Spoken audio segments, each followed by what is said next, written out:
Hi everyone! Have you ever tried making resin coasters only to end up with faded flowers, cloudy photos, or lots of bubbles? If so, you're definitely not alone. Those are some of the most common challenges beginners run into. In this video, we'll make 3 beautiful coaster styles together using our all-in-one beginner coaster kit. We'll show you how to create a photo keepsake coaster, a dried flower coaster, and a pearlescent mica coaster, while sharing the little tips that make a big difference. Once you know these techniques, you'll be able to avoid the most common mistakes and get beautiful results on your first try. Be sure to watch until the end. We've got a little surprise for you. Before we get started, let's take a quick look at what's included in the kit. Everything a beginner needs is already inside, so there's no need to purchase extra supplies. The kit comes with 6 different coaster molds, 16 ounces of crystal clear epoxy resin, 12 colors of mica powder, decorative foil flakes, measuring cups, mixing sticks, gloves, and a detailed instruction manual. From measuring and mixing to coloring and pouring, everything you need is included.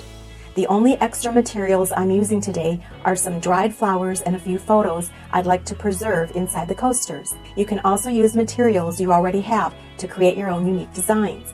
Before we begin, here's one important reminder. Since it's summertime, temperature and humidity really matter when working with resin. Try to keep your workspace between 68 and 77 degrees Fahrenheit. That's 20 to 25 degrees Celsius, with humidity at a 50 to 60% relative humidity or lower. Always wear a respirator and work in a well-ventilated area.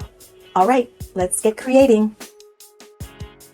One of the biggest reasons photo coasters don't turn out well is fading and trapped air bubbles. But with the right preparation, beginners can create beautiful, crystal clear keepsakes. First, measure the resin and hardener in a 1-to-1 ratio by volume. Accurate measuring is one of the most important steps because it allows the resin to cure properly.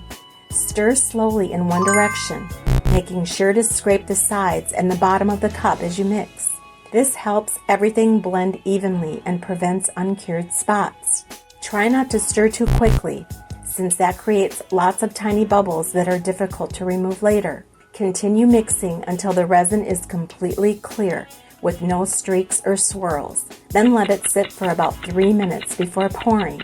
Now add a few foil flakes to the mixed resin and stir gently. Pour this decorative resin around the edge of the round coaster mold. Then pour a layer of clear resin. Remove any bubbles that rise to the surface. Now let's prepare the photo. We highly recommend laminating your photo with a laminating machine whenever possible, since it creates a much tighter seal than doing it by hand. If you're sealing it manually with laminating film, make sure every edge is pressed down firmly. When trimming the laminated photo, don't cut too close to the image. Leave a small sealed border all the way around. This helps prevent resin from seeping inside, which can cause the photo to fade or become damaged. When placing the photo into the resin, start from one side and slowly press it down while working toward the opposite side.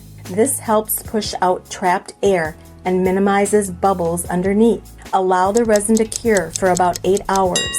Then pour the pearlescent pink resin on top to finish the design. One more important tip: don't use a curing machine to speed up the curing process for the photo projects. Excessive heat can cause photos to fade. Instead, let the coaster cure naturally for 12 to 24 hours. You'll end up with a much clearer, more vibrant photo that stays beautiful over time.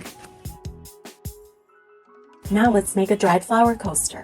The most important step is making sure your flowers are completely dry. Flowers that aren't fully dried or have absorbed moisture from the air can cause discoloration, fading, trap bubbles, and even prevent the resin from curing properly.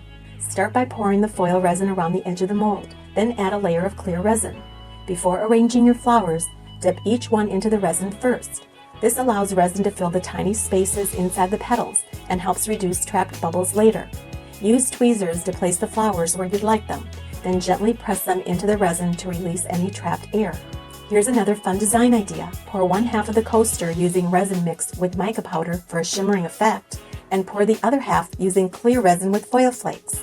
Then arrange dried flowers across the design. Since dried flowers are lightweight, they may float or shift while the resin is curing. Check the coaster again after about 30 to 40 minutes and gently reposition the flowers if needed. Allow it to cure for 24 hours. Once fully cured, you can decorate it with word stickers if you'd like. Then apply one final clear coat of resin over the top and let it cure again. This handmade coaster makes a beautiful gift or a special keepsake for yourself. For our final design, we're making a beautiful pearlescent blooming coaster using mica powder and epoxy resin. Start by choosing your favorite mica powder color and mix it thoroughly into the resin until it's fully blended. Next, pour the colored resin around the edge of the mold, filling about half the coaster. Then pour clear resin into the center and sprinkle in a few foil flakes for a little extra sparkle. Using a mixing stick, gently swirl to create your own unique pattern. As the resin settles, the colors will naturally flow and blend into a beautiful blooming effect. The best part is that every coaster turns out a little different, making each one truly one of a kind. And that's it. We hope this step-by-step tutorial helps you avoid the most common beginner mistakes and gives you the confidence to create beautiful and unique resin coasters. Now it's quiz time. Question: before embedding a photo in resin, what preparation step is the most important? Leave your answer in the comments below. We'll randomly choose one correct answer to win an all-in-one coaster kit. And if there are any resin techniques or do your own projects you'd like us to cover next, let us know in the comments as well. Thanks so much for watching, and we'll see you in the next video.